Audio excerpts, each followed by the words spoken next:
Hi everyone, good evening. Vanakkam, selamat petang, namaste, sawadee-kap, xin chao, wan san hao. Ladies and gentlemen, boys and girls, children of all ages, we hope you are doing well. We welcome you to another episode of our Chit Chat session. Before we further advance into the session, I am John, the founder of summitasia, and tonight we have a very special one with us right now. Let me break the ice for you. But before that, let me check if this is already go live on Facebook. Yes, it's already go live on Facebook. Just so you know that I have two cameras with me now, camera number 1, camera number 2, and apparently my Canon camera is not working well. So I will just go ahead with only 2 cameras tonight. So tonight's session, we have a very special guest, as I said earlier. He is a world-renowned keynote speaker, award-winning internet entrepreneur, best-selling book author, online business trainer, consultant, and a mentor. He is CEO and founder of Buzz Me In Marketing LLC in USA and Internet Marketing Hong Kong. He co-founded 2 more corporations, M Venture Corporation in the US and China, as well as My Internet Events, based in Malaysia. Back in the day, he shouldered the role as a senior Google optimization specialist for almost 5 years at Google headquarters in Silicon Valley, USA. He rose to become an internet entrepreneur in 2004 and turned into a full-time profession since 2006. As an international speaker, he has been featured at events across 16 countries per year. He currently managing 100 over employees in China and virtual teams all around the world. Simon has spent over 2 decades in online marketing with over 10,000 success stories around the world. He is known all across the internet marketing industry as an internet insider. He is among the world leading experts in the online community, and tonight we are very honored to invite him, and we will be talking about anything under the sun as long as it's related to internet marketing. Drop your question if you have any. Don't leave these sessions empty-minded. Make most of this time to absorb whatever you can so that they can help you fulfill your online business goal. Remember, you give power to what you focus on. All right, ladies and gentlemen, I'm going to bring Simon to you right now. So before that, please help me to welcome Simon Leung. Hello. Thank you, Mr. John, for that wonderful introduction, and thank you for having me. All right, so Simon, what is the best thing that happens to you today?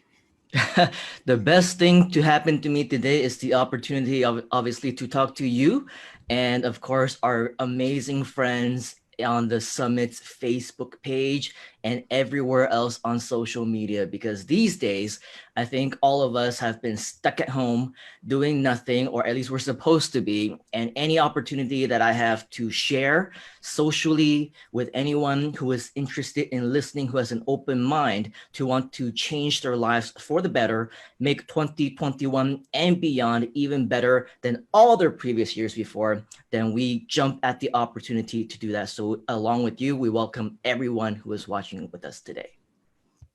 Thank you, Simon. So as usual, just so you know that I'm looking at 2 screens right now, one over here and one over here, and I start to see there are questions coming out right now. But let me, before I begin with the real life Facebook question, I do have my own question with me. Are you ready? As ready as I'll ever be. So firstly, please tell us, how did you get started in this business? How did I get started in this business? Well, as you mentioned, it's been over 2 decades. Not that it makes me feel old or anything, but I started all the way back in 1997, and I was actually in university back then, and the internet was completely brand new. And so for me, I spent a lot of my time being a nerd online. And of course, my friends, my family were all asking, what the heck are you doing with your time, right? Go study, go get real jobs and everything. And at the time, I was very interested in and was fascinated by the whole online virtual world. As a natural introvert, I really didn't like socializing. I didn't want to live what we call a normal life and did what everybody else before me during that time Okay. actually did. And so I took advantage. At the time, it was pre 2000, and so it was around the first wave of the dot-com era before it crashed. And back then, they had a lot of brand new dot-com companies, and they provided free ISP, free internet. They provided free domain names. They provided free website creators and builders and website hosting. So it literally cost me nothing at the time outside of my internet fee. It was the 28, I believe, dial-up when I first started, and of course, a crappy computer at the time. But I started making money online. I was very lucky because I started learning, I started coming across different opportunities, but it wasn't by any means what we call a business.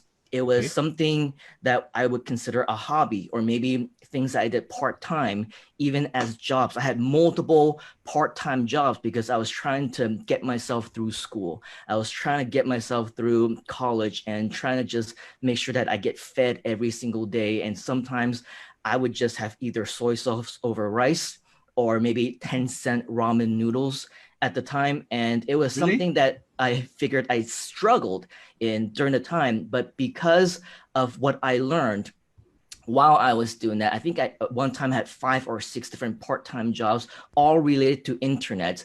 And so that was around the time that I got started, because a business, there was no such thing as a business. And so I decided that I was going to go the traditional route. I did finish school.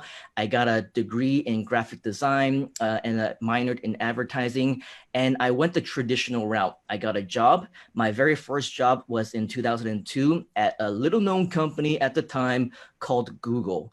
And Wow. so I was very lucky that I landed that job, because obviously it transformed into the internet giant that it became today. But during the 5 years that I was there, I had the opportunity to learn a lot of things. I helped them to set up a lot of the fundamentals of the system, of what they want, that will never ever change. And that's why right now I have such a huge advantage, whether it comes to Google or YouTube or any other product related to Google. I know it like the back of my hand, because that's where I came from. I helped them to develop all those different systems that were in place. And so around 2 years after I started in 2004, that was when internet marketing, the way that we know it today, actually started to pick up steam. I started to learn a lot outside of what I just learned at Google as well. I attended my very first seminar in 2006. And around that time, it was when all the new gurus of people who actually got results started coming in. And so it was a great opportunity for me to meet new people. And, I think right after I attended my first seminar in May of 2006, just a few months later, in August of that same year, I was able to quit my job at Wow. Google. And it was obviously a very good paying job. And I literally left over 7 figures, millions of dollars worth of stock options on the table to pursue what we call internet entrepreneurship. And obviously, I never looked back. My very first month, I was able to actually already, just in affiliate commissions alone, my very first month exceeded my paycheck. And in just a few short weeks after that, I landed my very first $100,000 in Wow. 7-day launch. And before the year was over, closed off at $500,000. And Wow. then shortly into year two, which was about 5 or 6 months after I quit my job, we already created $1 million business. So the rest, as they say, is history. Never look back, always look forward, because that's where the best is going to come. Interesting story that you have. So, being one of the pioneer staff of Google, right? Was that something that you really wanted to do back in the day? Well, back in the day, I really didn't have too much of a goal. Growing up, obviously, the internet did not exist. As Okay. I mentioned, was an introvert. I was socially awkward. I had no idea what I wanted to do. In fact, I think in grade school, I was voted most likely to become a magician. And so the Western side of me, growing up in the US, I was very fascinated with, magic tricks, and I was watching David Copperfield. And back then he had TV specials every single year. And so I would do magic tricks at school, to impress the girls or whatever. And the guys thought that I was cool. And so I would, do things like this and be like, wow, how you do that, And so all those different funny experiences, I was what the most likely to be a magician.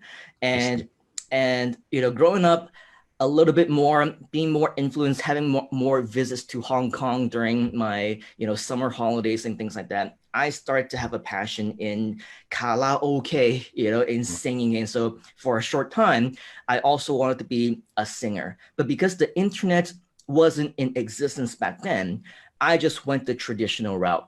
I did the whole graphic design thing. That was my major. I minored in advertising.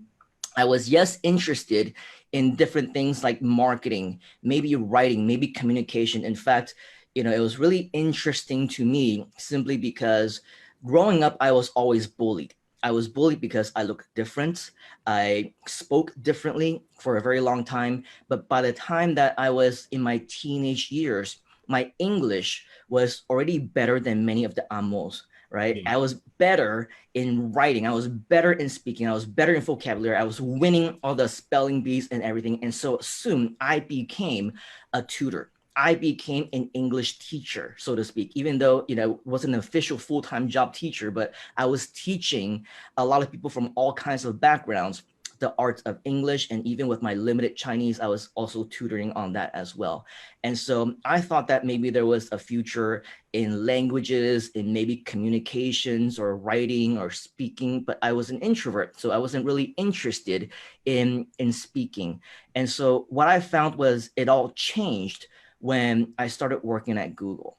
Because yes, I did have a certain element of different types of experience pre.com bust days, just trying to, make ends meet with different experiences, making money online with online jobs and online experience.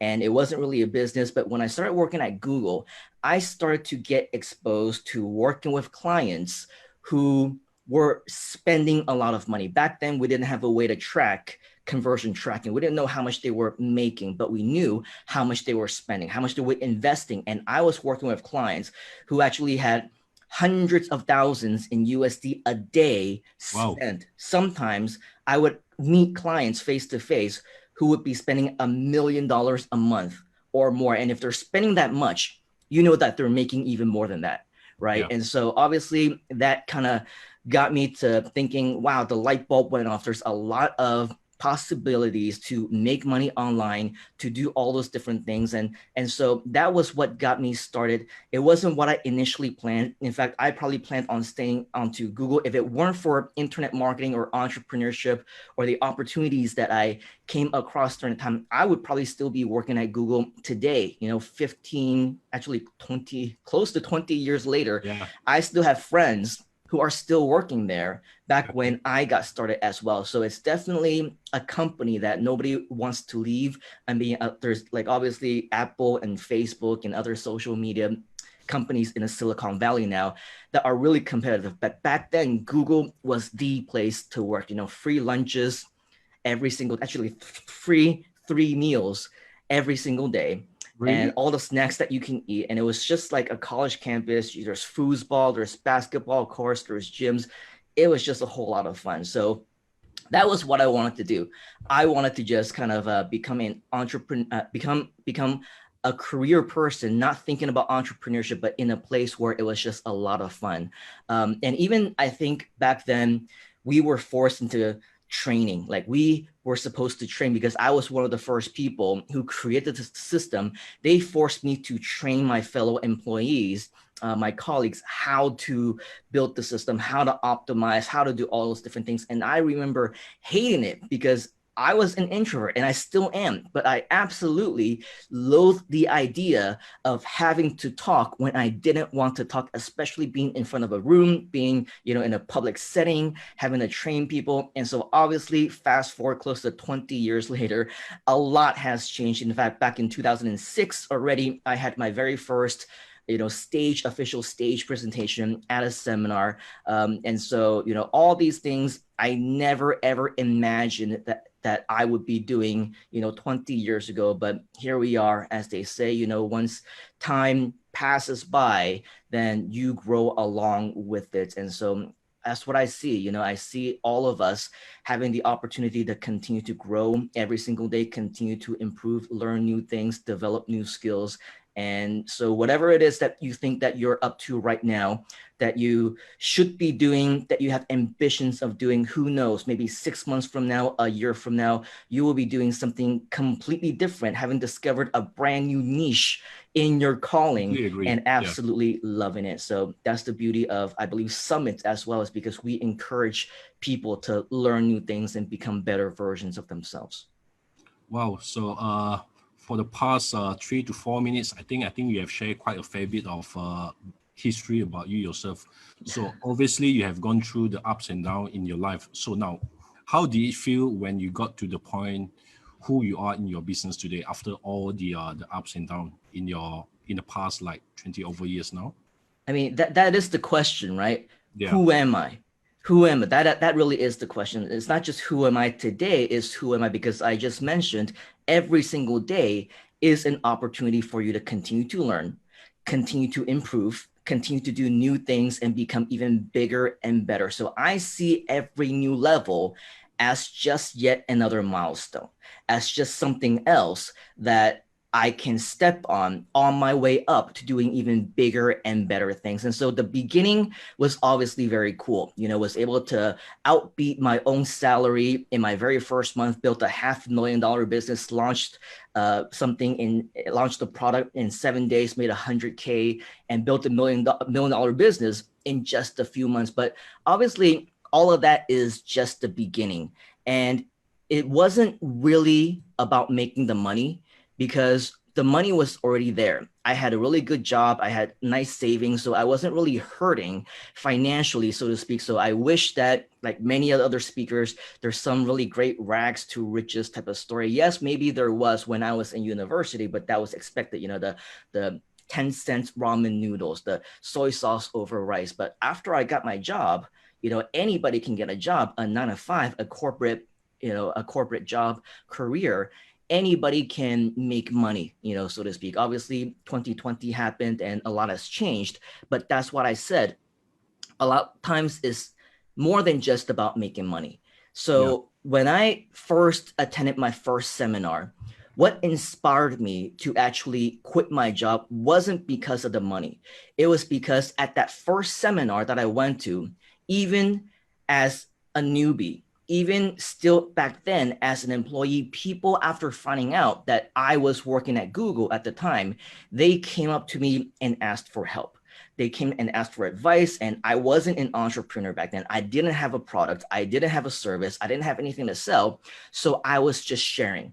And even though I was an introvert, I found that passion in sharing and providing value in other people's lives. And it might sound kind of cliche, right? But when I say it wasn't about the money. And when you asked, how does it feel to reach that certain point in your life, in that business? Well, I felt like I wanted to help more people. I felt like my calling was to create some type of a journey, whether it's a product, whether it's a service, whether it's an entire venture or empire, to be able to travel around the world, go on the world stages, even though I was very shy at the time, and still am to a certain extent, but less shy on the stage now. It was still something that I envisioned myself seeing. And I believe that it was Zig Ziglar who said that you can have anything that you want in your life as long as you help enough other people to get what they want. Of course, I'm paraphrasing, but you get the idea. And so for me, helping others, I think that was my calling to figure out what it was that I wanted. It wasn't that I wanted more money. It wasn't that I wanted more success, right? A lot of people, they want success. They want money. So they decide to be gurus, and they decide to be speakers, and they decide to be trainers and create their own online courses. And that's why for many people, it doesn't work out that well, because what they wanted was to make money. Well, what I wanted was the opportunity, the opportunity to travel the world, the opportunity to get onto the global stage, the opportunity to meet other people, to network, to share stages with the biggest gurus and the veterans at that time in the world, so that I can build some type of authority for myself. And it wasn't about the money, because for a very long time, I was doing a lot of those things without the intention of actually making money, especially when you're traveling around the world, you know, and sometimes I would go on 2-3 month tours around the world. I would be losing money during these seminars. I would be losing money during these live events, but it wasn't the issue, right? The issue was I was able to still travel, and my sales skills sucked. My entrepreneurship skills sucked. I wasn't a real businessman. So I was losing a lot of money doing that, but I very much enjoyed it, which is why fast forward to today, I still feel like I should continue to do that. Even though, again, 2020 happened, this year was a big hit to many people, businesses, entrepreneurs, career folks, employees, small mom and pop shops, even, you know, event organizers and speakers like you and I. It just took a giant hit off of everybody. But still, even though when we first met up several months ago, but I believe a few months right after the pandemic hit, you were asking me, so, you know, now that we can't do live events anymore, are you doing a whole bunch of live webinars now? And at the time I told you, and still to this day, I have not done one single seminar where I promoted any of my previous other courses, because number one, I didn't have to, right? That's not how I made my money. So I wasn't doing all of this just to make money. Money was secondary. If I made money, then it would be super cool, right? But at the same time, I already had the skill to be able to make money online. And I knew that a lot of people actually wanted to do that and learn that. So after I spoke with you, I believe we collaborated on multiple occasions as well. And because you and I also share the same vision of helping people as our priority, we started doing things and promoting things for free, right? We started offering value and teaching content for free. And that's because I believe that any real guru who knows what they're talking about, who's been around for a long time, right? And they previously maybe have different courses that they want to promote. Of course, there's nothing wrong with that business model. I believe in that model. I believe that if you have something of value that you can share and other people are willing to learn and willing to invest in it, as long as it's a win-win situation, you're willing to teach legitimate strategies, and the students are legitimate students who want to learn and legitimately will take action to improve, then it is a match made in heaven, so to speak, right? So all the while, when you're thinking on the other flip side, that's why it is so dangerous these days, I think, to, you know, listen into a live seminar or even a live webinar, because we really don't know who is the real deal, who knows what they're talking about. And so for me, I believe that if you really, you know, as we say in Cantonese, "Yao liu dou lo," you know what you're talking about, you really have the skills, then you don't mind just doing this for free, right? Offering while during this time, obviously it's not the best business model of choice, definitely not, right? Not the best use of your time to just offer free things, but every once in a while, you know, offer something for free because you don't need that money. Offer something for free because you legitimately want to help people.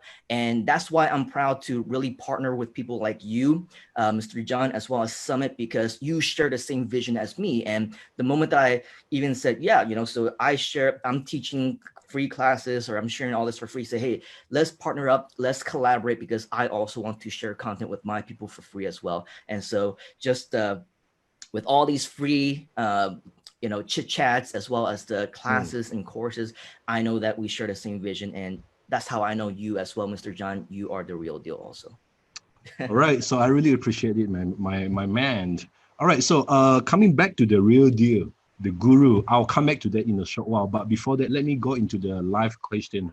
The first one is tell us, Simon, what kind of risk have you taken in the past 10 years? What kind of risk? I would say everything that I have done has been a risk.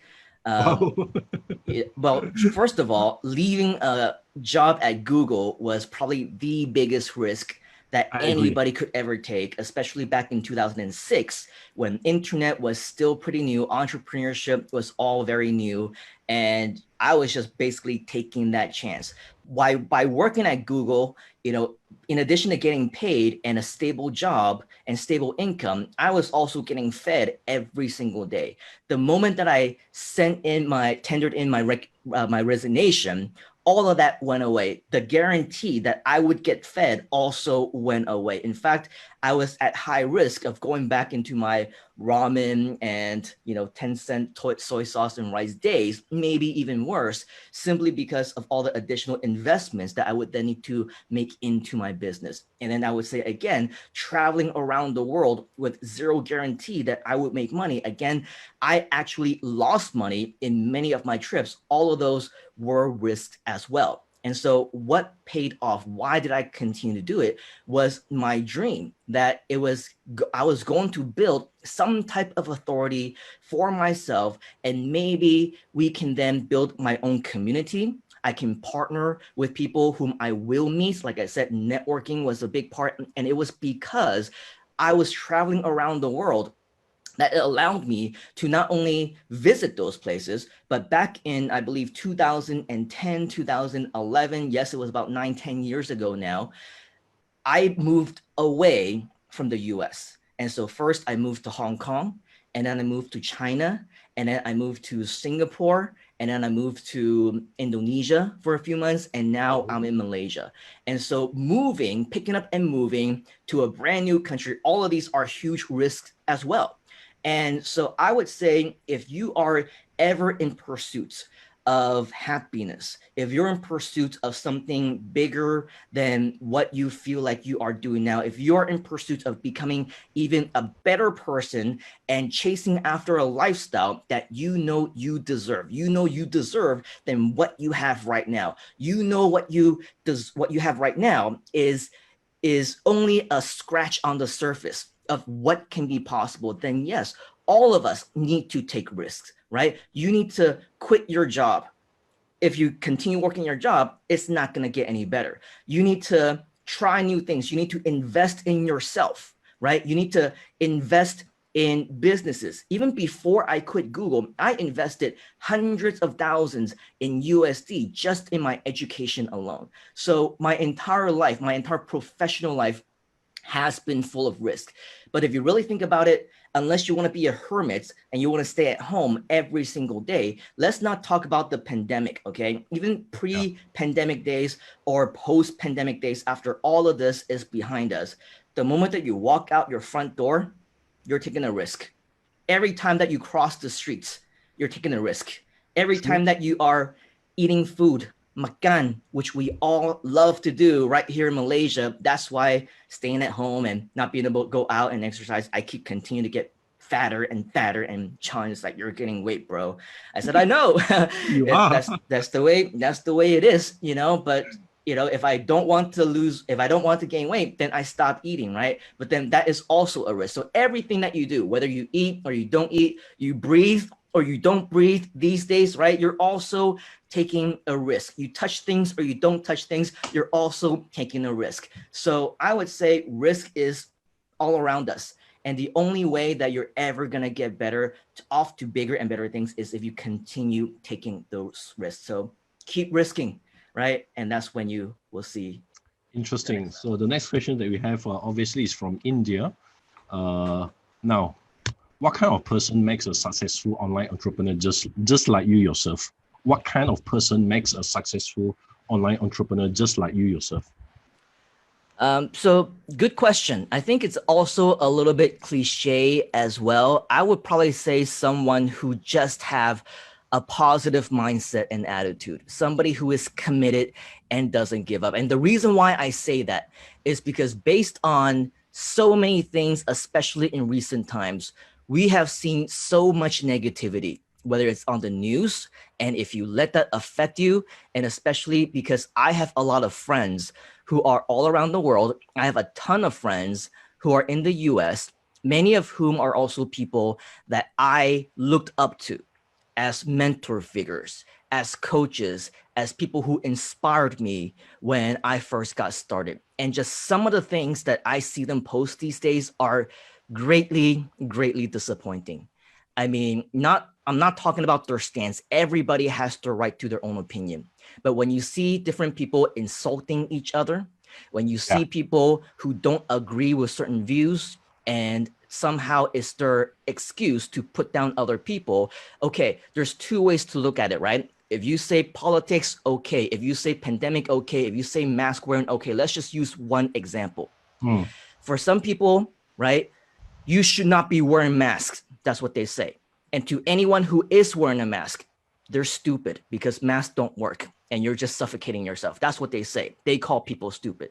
On the flip side, people who believe in wearing masks and other people, they're not wearing masks. They're also calling them stupid. Do you know what risk you're putting to yourself and your family? So sure, everybody has different opinions, but it's not necessary to negatively put other people down. And I would say on the same note, and not to, and it's okay, I'm forgiving you because we're buddies, right? But a lot of times I see when I'm sitting down, and especially we're two guys, so it's okay. But I see guys who are meeting up with girls and they say the same thing. Hey, you gained weight, right? And we know that girls are a lot more sensitive to things like that, right? And surprise, surprise, people gain weight, people lose weight, people get older, people get gray hair, people get wrinkles, right? It's not always necessary to point out those flaws in other people. Really, what is the point of that, right? Does it make you feel better about yourself, or is your intention to make other people feel bad about themselves? So a lot of times, a lot of it has to do with positive thinking. If if you don't have anything nice to say, don't say anything at all. Now, again, it all might sound cliche, but it's really what I consider a fundamental characteristic of successful people: knowing what to say and knowing what not to say. If you have something that must be said, knowing when to say it and knowing when not to say it. Right. And I think you also posted something recently on your Facebook. Be careful about what other people say about you in front of you, because they will actually say the exact same thing about you when they're in front of other people. Something like that. I'm paraphrasing again, right? So that's yet a very similar characteristic of somebody who will never, ever become successful because they're so engrossed in themselves.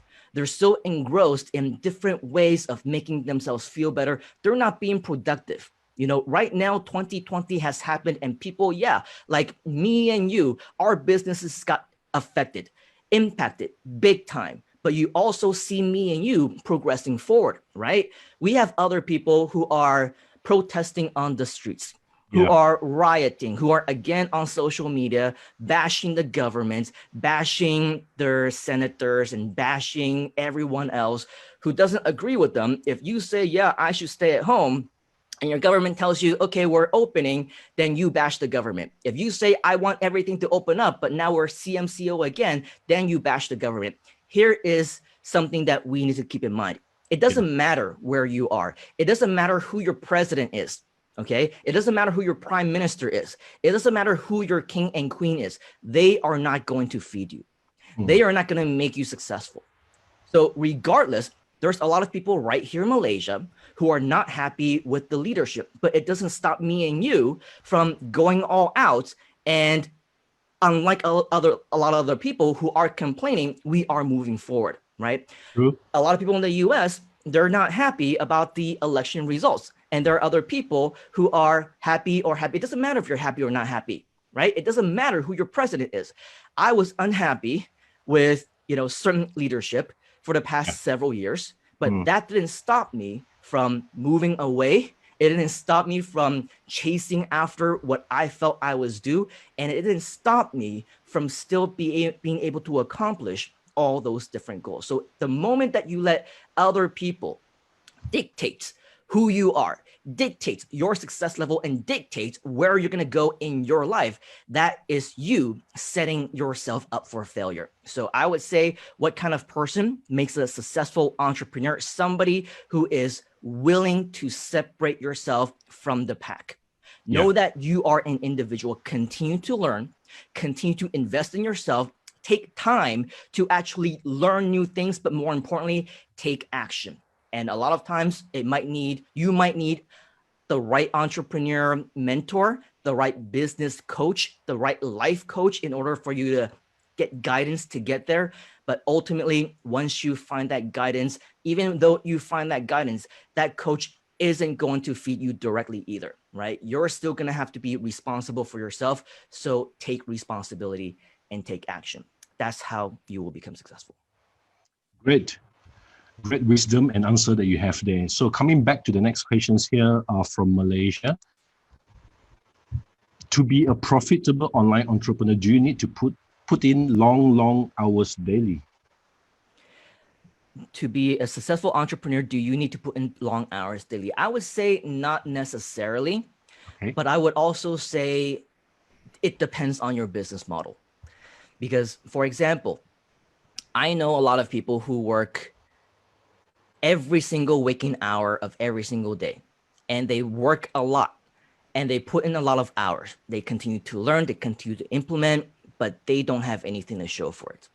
On the flip side, I know other people who maybe only spend a few hours an entire week on their business. And because of their business model, right? They spend a few hours a week at the very minimum. And sometimes if they don't want to do more, they don't have to. And yet they're making 6 figures, 7 figures, 6 figures a month, even 7 figures a year. So the amount of time that you put in doesn't necessarily translate to your success level. Why do I say that? Because yes, theoretically, if you want to be successful and you want to make a lot of money, if you're doing the right thing, then the more you work, then maybe the more that you theoretically should be able to make. But that's not necessarily true because, again, there are people who work a lot.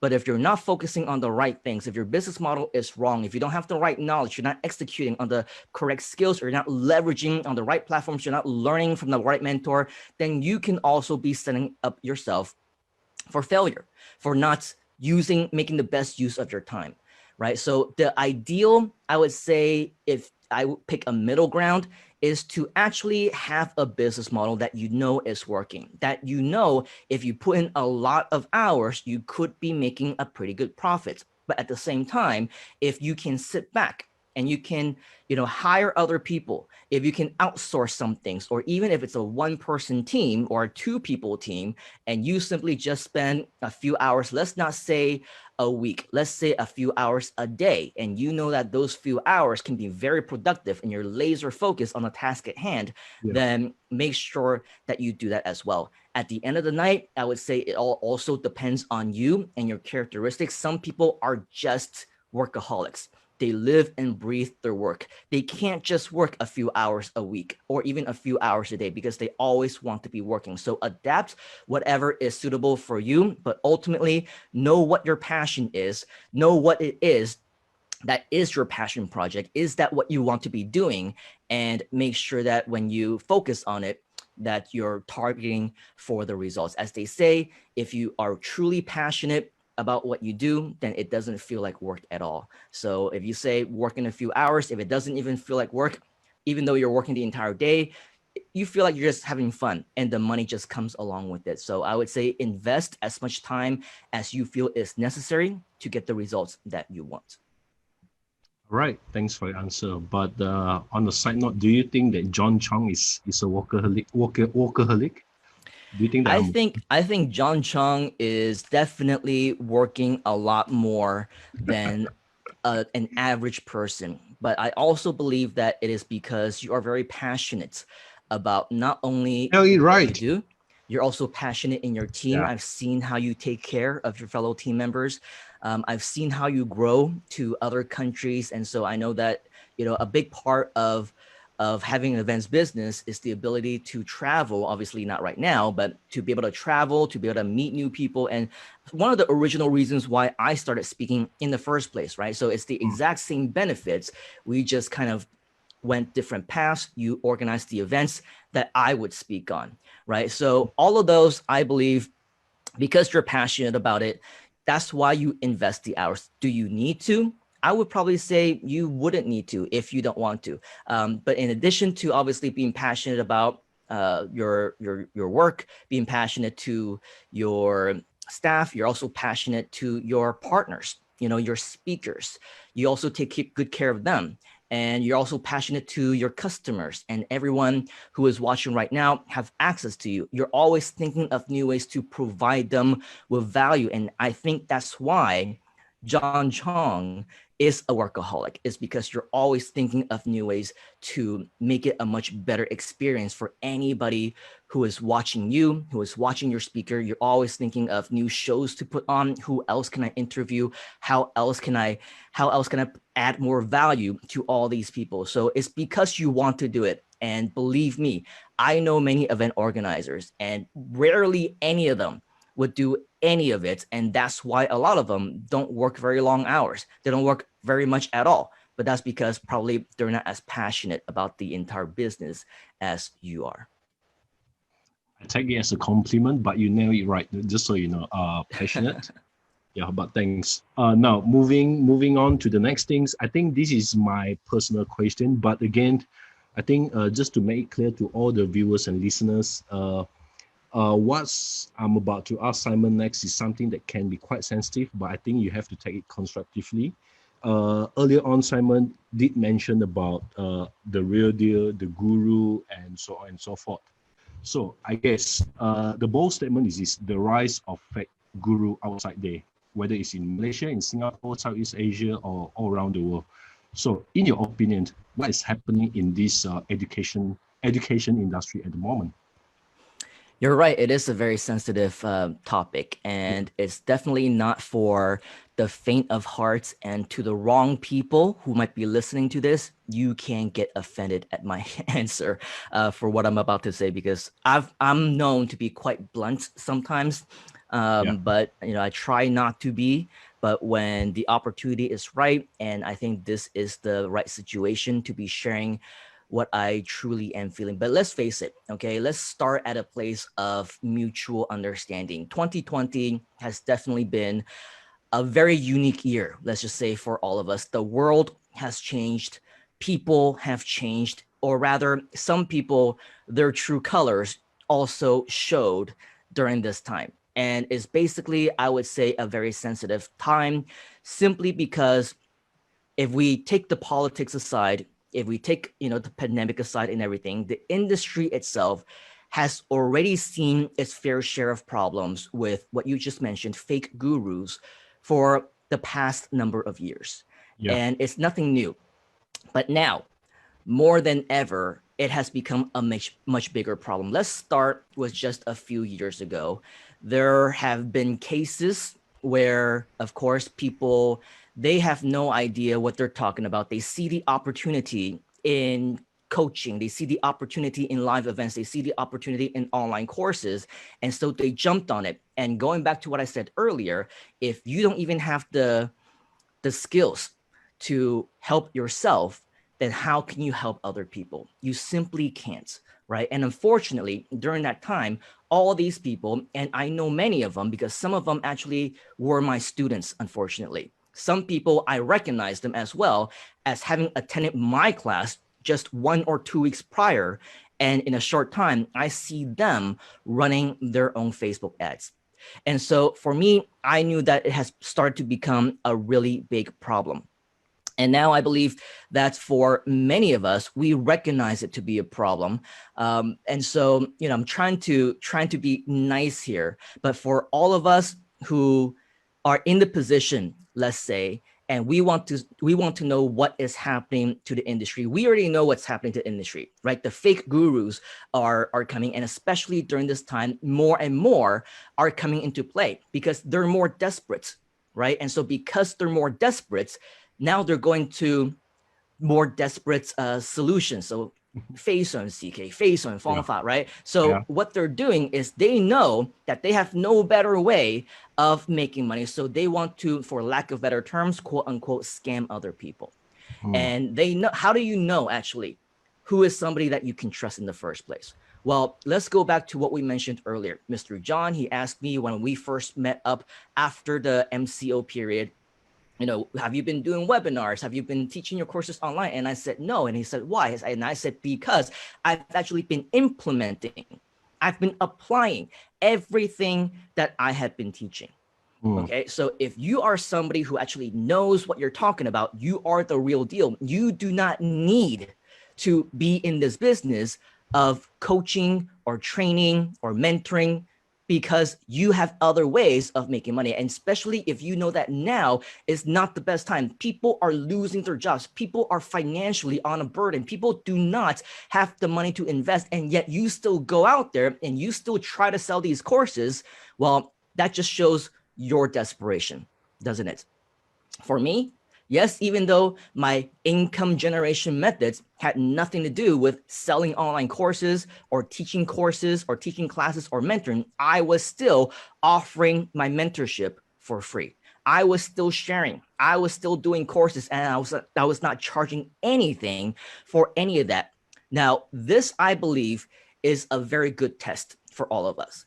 And 2020, I mean, your question is what's happening in the industry at the moment. In 2020, because the world is changing, because people are changing, I see this as an opportunity for all of us to identify those who are the real deal and those who might not be.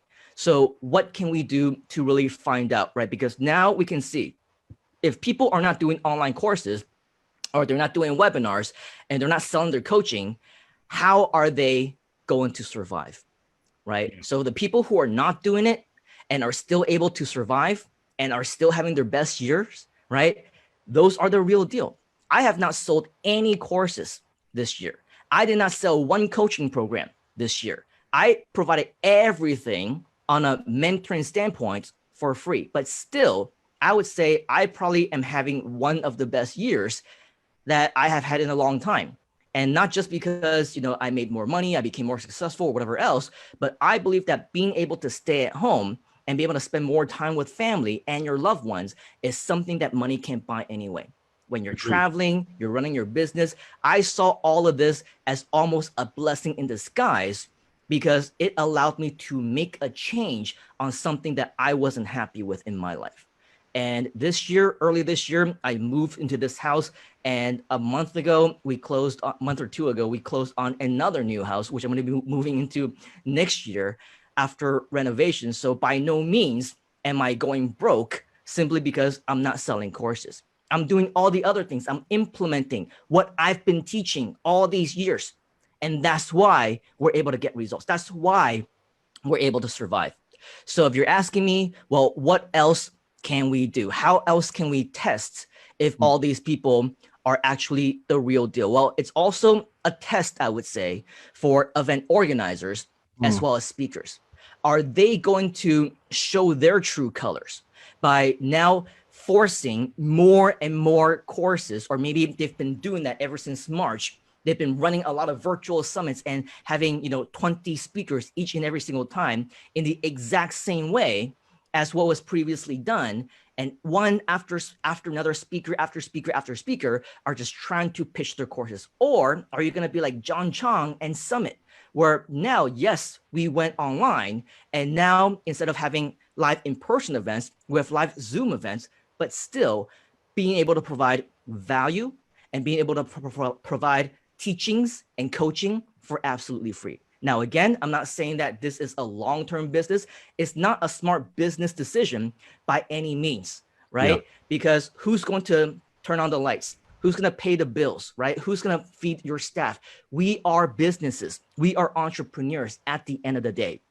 But at the same time, we do not sacrifice our customers.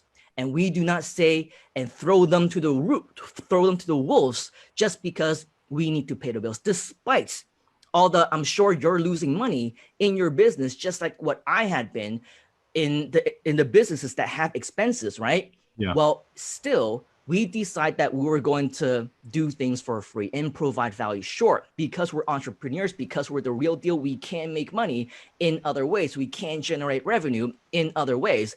But again, that's how you can be able to tell who are the right event organizers that you should trust, who are the speakers or the mentors whom you should be working with.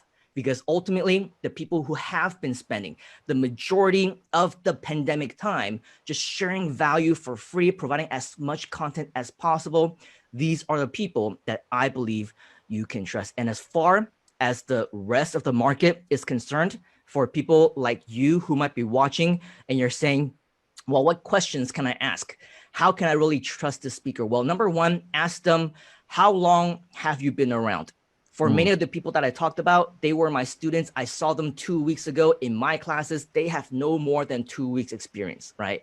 I have people who became gurus in a few short months after attending their very first class simply because they felt like it was something that they wanted to do.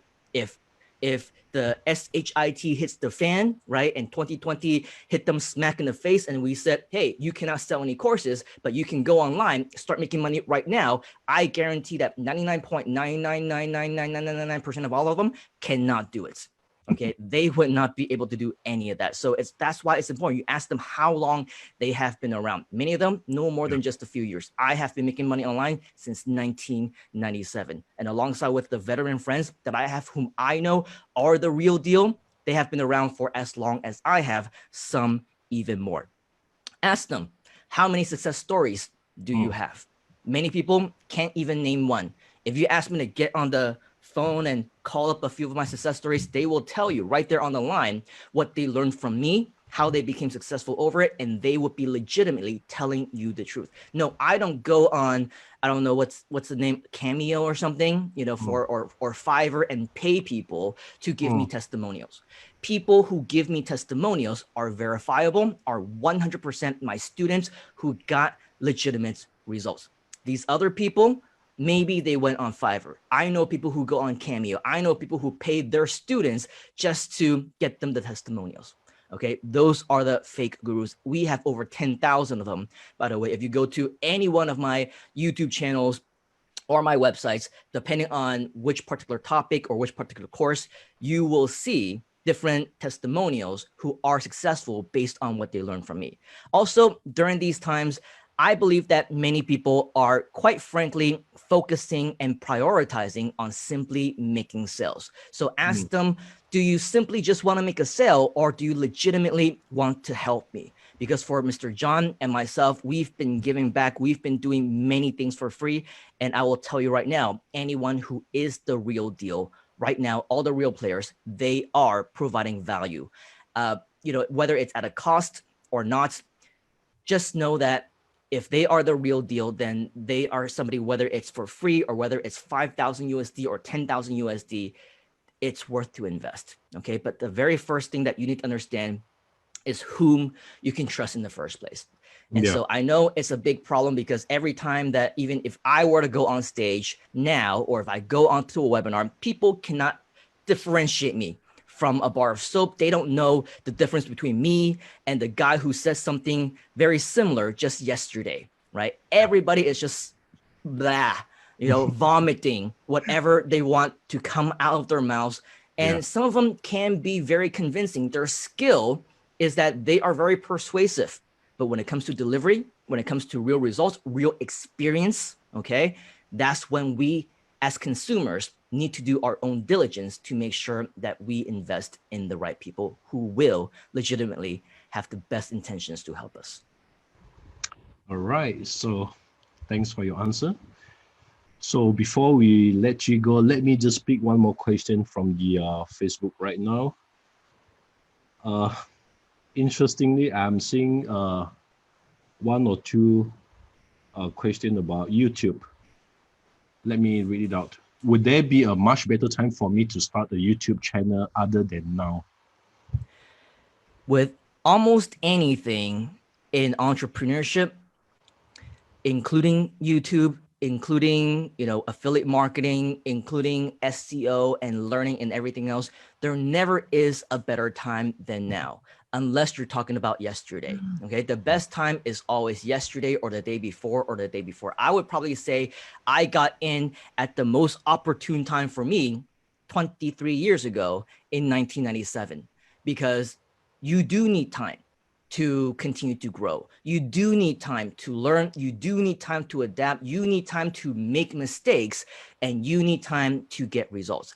Especially if you're talking about YouTube, a lot of times, yes, okay, I will be very honest with you, and I will say in what I had been teaching in my YouTube classes, it includes how to make money, your monetization models with the YouTube system, with videos and video marketing and video SEO. However, I would also say, even though the strategies that I will teach you, I would probably consider them to be Google insider strategies, because again, I used to work at Google. I know the fundamentals of the entire system that will never ever change. And I know that, yes, number one, it is possible to get immediate, instantaneous results if you know what you're doing. And I'm talking about creating a video right now, uploading it right now. And if you do everything right, having the capability to be on the first page of YouTube, be on the first page of Google, and even be on page one, number one. Yes,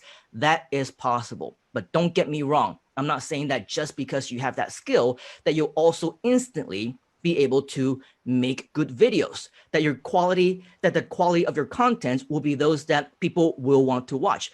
Those, along with everything else, are skills that you will need to hone over time. Okay, so while you will be able to get those instantaneous results, a lot of times it doesn't matter if people don't want to watch it, right? If people don't find interest in it, if you don't have the right skill to create a video that will be highly converting for you, then also it's not going to make a difference. So to answer your question, is there a better time than now? Yes, there is. Yesterday or the day before. But the next best time is right now, because you need that time to continue to learn, continue to improve, and continue to make mistakes. In fact, one thing that I tell all my students is that even though you might not be comfortable to be in front of a camera, even though you're not good at creating your own videos, even though you might not even have any video creation or editing skills right now, it is still imperative that you learn this skill. And this skill, to many of us, could be quite technical. And so that can also be something that I would consider you need time to also learn. There's a variety of different skills that you need to learn. You need to go through the process of creating crappy videos. You need to make videos that suck. You need to create videos that nobody ever will want to watch. And so I say, go on your path, start right now, start today, start your journey to make your first 50, even your first 100 crappy, sucky videos. And after you beat that threshold, your 101st video is going to be better than your 100th. Your 200th video is going to be better than your 199th. Your 1000th video is going to be better than all the ones before that as well. So just like everything else, the longer and the more that you do something, the better you become at it. And the easier it's also going to be for you to ultimately profit and make money with this, should you decide to choose this as your business model of choice. So my recommendation, start right now. Absolutely. So now, one of the last questions that we have here tonight, any advice that you have that you can give to all the YouTuber or online entrepreneur wannabe? And that's include myself, because I wish to be a YouTuber, part-time YouTuber. Part-time YouTuber. Well, that would be one of the things is advice is, even though earlier I said, depending on your business of choice, you don't necessarily have to spend a lot of time on your business. If YouTuber is your business of choice, unless you have the capability or the financial ability to hire people, it will be a business that will take up a lot of your time. Because the more that you learn, right, you're going to learn how to record yourself. You're going to learn how to create videos. That all takes time. And it might take somebody hours just to record a video. It might take them additional hours and hours, maybe even days, to edit a video. And if you want to make it even more better, more atas, more high class, you add in the sound effects, you do the jump cuts, you make it interesting, and you add in all the music. It takes a lot of time. I have gone, for 1 to 2 minute videos that you might see on my YouTube channel right now. There are times that I have spent the entire day, and I'm talking about 24 hours or more, just editing that one single video. So it does take a lot of time. So I would say be prepared. Okay, expect that you are going to need to put in time, effort, energy. You will need to invest blood, sweat, and tears in order for you to get any one of those results. And that's why I say, that's my advice. The time to get started is now. It's the best time, whether it's to start learning, whether it's start to do researching, whether it's to start doing. If you are going to be a YouTuber, there are going to be a lot of things that you will need to learn if you want to be a traditional YouTuber.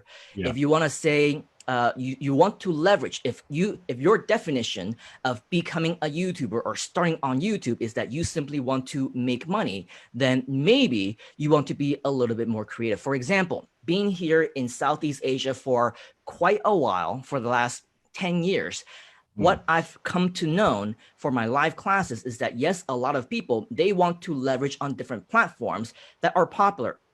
Things like Google, things like YouTube, things like Facebook, Instagram, Twitter, whatever, right? But because things like Twitter and Instagram and Facebook, you don't necessarily need to show your face. You can be a keyboard warrior and you can just post whatever you want, create your own blogs and whatever else. Yeah. That seems to be something that a lot of people have been interested in. But by far, nothing compares to the potential of something like YouTube. But what stops most people from being a YouTuber, not everybody is as non-paise as you, Mr. John. Not everybody wants to be in front of the camera. In fact, a lot of people don't want to show their face on camera. A lot of people are not comfortable talking, right? They don't know if their video should be in English because they're not comfortable with their accent. They don't know if it should be in Chinese because they don't know if people in other countries are able to understand them. So in hindsight, a lot of my friends who are Malaysian, their advantage is that they know a lot of languages, but their disadvantage in their perspective is that they are not fluent. They're not universally understood in any single one of the dialects. Yeah. Unless you're talking about local Hokkien or something like that, then they're comfortable. But of course, that's not to say that you're not good at the language, but let's just say, for example, my missus, she's very good in Chinese. But if she continues speaking in that Chinese way, which is the Malaysian way, and we went to Taiwan, right? Sometimes a lot of people there didn't really understand the slang unless she mindfully adjusted. And so a lot of times we need to understand that the way that we speak differently is going to impact our confidence level in front of the camera. And so what I learned is that they still want to leverage on it, but they also didn't want to even create their own videos because they felt that it was too technical. It was too time consuming. And so my advice is to be creative. My advice is to learn what is comfortable to you. If you're comfortable being in front of the camera and speaking and doing whatever and just becoming an influencer type of YouTuber, then go for it, do it, right? But if you're like many of the people whom I know, my workaround is I found different ways where you can actually start a YouTube channel without showing your face, without talking if you don't want to, and even without creating your own videos. So it's all about being creative. It's all about finding workarounds that work for you. So for me, I would say regardless, whether you do want to show your face or not, whether you want to become a traditional YouTuber or not, just do what it takes to get started. Take the time to learn whatever method that you want to learn. I would say take even more time to execute and continue to improve. Don't waste years and years and years trying to learn things or just dreaming and planning, only in the end to do nothing. I would say my best advice is to find the right mentor for yourself. Find somebody whom you can know, whom you can like, whom you can trust, who will legitimately want to hold you by the hand and lead you to the way of success. Because ultimately, it will be quite a long journey, and not every mentor, believe me, I know most of them, people who are at mentorship level. Not many of them even want to give you the time of day. They have customer support teams. They have their staff. They have their community members or whatever else do all the customer support questions, right? For me, I am personally hands-on.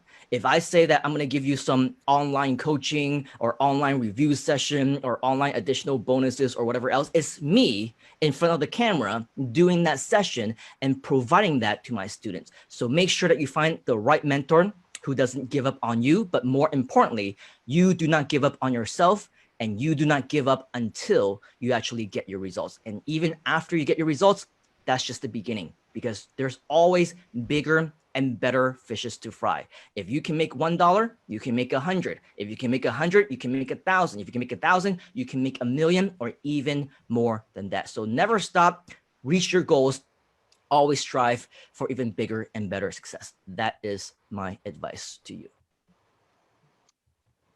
Power Rangers. All right. Power Rangers. Once again, thanks very much. Thank you very much for your time, Simon. Before we really let you go, is there any parting words that you want to share with our listeners, viewers, and also customer? Sure. So for anybody who is listening right now, I believe that we obviously want to plan for a much better future. And believe it or not, we are 4 weeks. How many? 4 weeks away from 2021, which means that the end of the year is near, okay? Not the end is near, a huge difference. The end is not, the end is not. No, the end of the year is near. And that means that, yes, 2020, the year that has been a big hit on all of us, is coming to an end. And that's yet another thing that I've been seeing on social media. I can't wait for 2020 to be over and 2021 to start. But guess what? Just like how the president, your prime minister, your king and queen isn't going to make the difference on whether or not you become successful, neither is the year.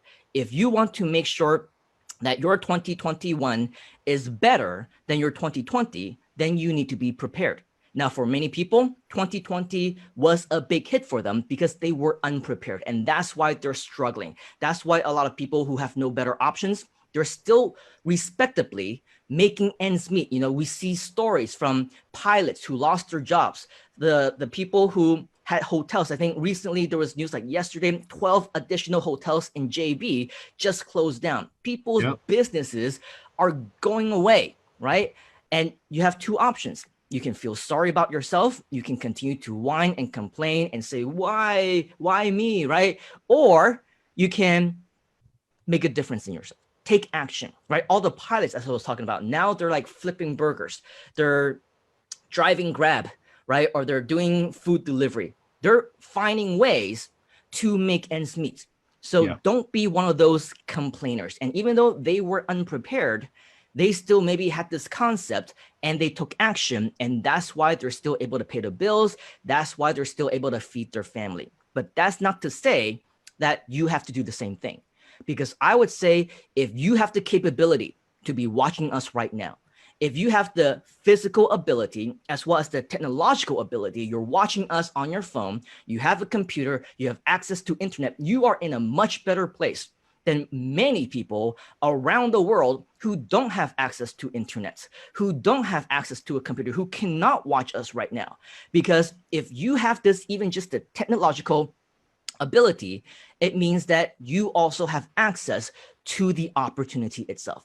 The opportunity to become an internet entrepreneur, the opportunity to make money online, the opportunity to learn new things so that you will be better prepared in 2021. Forget about who is your president. Forget about who is your prime minister. Forget about who is the leader of your government, because you are in control. You are the king or queen of your own life, of your own throne, and nobody can dictate how your life should be except for you. But you need to be responsible.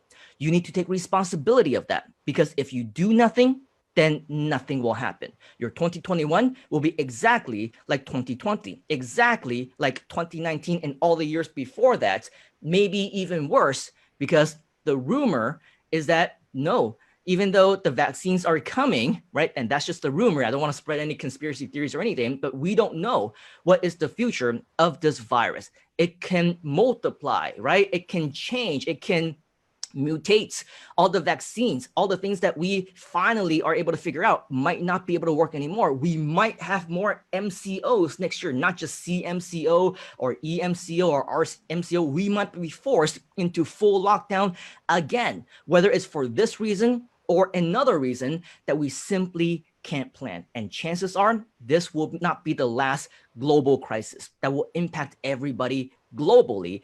And if you don't have the skill of internet marketing, if you don't have the skill of entrepreneurship, if you don't have the skill of everything that John and his team are able to provide for you right here in the Summit community, then you are going to be light years behind everywhere else, everyone else. And for those who are complaining and whining on the streets and struggling and really hanging on by a thread, don't be surprised if that's going to happen to more people next year or the year after that or the year after that, because nobody can predict what's going to happen. The best thing that you can do is to prepare yourself, make sure that while you can, and consider ourselves lucky to have access to this technology and the opportunity, make sure that you do what you can to invest in yourself, put in the time, put in the effort, put in the energy to learn as much as you can and start taking action today. You get started today, not tomorrow, not next month, not next year, not in the next several whatever weeks or days or whatever else. Start right now, because you're never going to know what's going to happen tomorrow. In fact, not anybody, not one single one of us is guaranteed a tomorrow. So don't put off until tomorrow what you can do today. Take action right now. Namaste. So once again, really, thanks Simon. Thanks for your insightful sharing tonight. On behalf of the customer and us Summit Asia, thank you for your sharing, and we appreciate you a lot. And I'll see you very soon, Simon. Thank you very much. Thank you, John, for having me. It's been fun. Cheers, folks. It's been fun. See you. All right, so ladies and gentlemen, once again, on behalf of Simon and Summit, we thank you for your participation in tonight's session. We appreciate your time with us, and we hope you have come away with useful tips, information, strategy, advice, and ideas from Simon himself. And just so you know that we will be inviting Simon for another sessions soon, which I'm going to leave the link at the end of this video. And for those who are keen to come on board, please do not hesitate to get yourself registered. Otherwise, you can always contact our local team. We will be able to advise you and let you know the date, the timing, and etc. In the next session, Simon, he will be sharing another interesting topic that you should be aware of. And one of the things that he's going to share about is how to build your own brand on YouTube and be your own way to become an influencer on internet or internet sensation. And once again, on behalf of the speaker and Summit, we thanks for your times, and we look forward to seeing you again at Simon upcoming sessions. Good night, namaste, and thank you very much. Good night, guys. Thank you.